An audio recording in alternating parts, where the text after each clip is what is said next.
അനീഷേ, അപ്പൊ ഞാൻ പറയാൻ എന്താന്ന് നിനക്ക് മനസ്സിലായോ? നാളെ നീ ഈ നേരം ആവുമ്പോ ഇവിടെ വന്നില്ലെങ്കിൽ പന്നി നിന്നെ വീട്ടിൽ കയറി വെട്ടൂന്ന് പറഞ്ഞാൽ വെട്ടിയിരിക്കും. അവന്റെ കോപ്പിലെ വർത്താനം അവൻ. മോനെ അനീഷേ, നിനക്ക് നമ്മളെ ശരിക്കറിയാലോ. നമ്മളങ്ങനെ വെറും വാക്ക് പറയാറില്ല. വെറുതെ പണി വാങ്ങിച്ച് കൂട്ടാൻ നിൽക്കല്ലേ. ഇനിയൊരു വിളി ഉണ്ടാവില്ല കേട്ടാ. എന്താ നിന്റെ മുഖത്തന്നെ പറ്റി?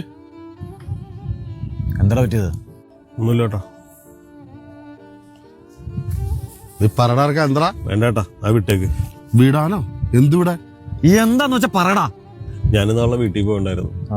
അവളുടെ ചേട്ടനായിട്ട് ചെറിയ പ്രശ്നം ഉണ്ടായി. എന്ത് പ്രശ്നം? അയാളെന്നെ തല്ലിയേട്ടാ. എന്നിട്ട് നീ തിരിച്ചൊന്നും ചെയ്തില്ലടാ? വേണ്ടേട്ടാ, നമുക്ക് പറഞ്ഞേക്കാം. പറഞ്ഞു തീർക്കാനോ? വേണ്ട, പ്രശ്നമാക്കണ്ട. നമ്മുടെ കൂട്ടത്തിൽ ഒരുത്തരെ തൊട്ടിട്ട് അവനിന്ന് കിടന്നുറങ്ങണ്ട. ചേട്ടാ വേണ്ട, ഞാൻ പറഞ്ഞാലേ പറഞ്ഞു തീർക്കാന്ന്. മമ്പറം പള്ളിയിലെ ഉറൂസ്.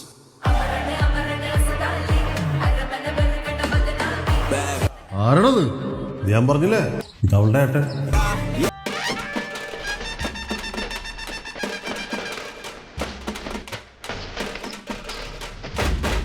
നിനക്കിരിക്കണോടാ?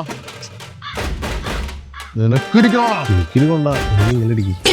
നീ അവരെ വിടടാ, നിനക്കിടിക്കണ.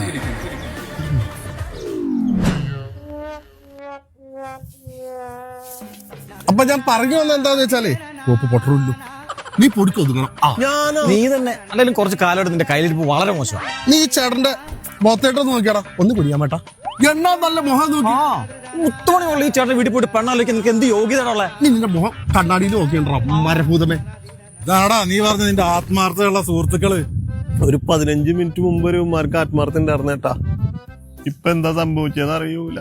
എന്നാ പിന്നെ നിങ്ങൾ അളിയനും എന്തെങ്കിലുമൊക്കെ മിണ്ടിയും പറഞ്ഞൊക്കെ ഇരിക്കും. എനിക്ക് വൈകുന്നേരം പള്ളിയിൽ തിരിയെത്തിക്കാൻ പോകാണ്ട്. എനിക്കിനെ ഒന്ന് ഇനി പഞ്ചായത്തിൽ കണ്ടുപോരുത്. തിരികെ നമുക്ക് തുടങ്ങല്ലേ?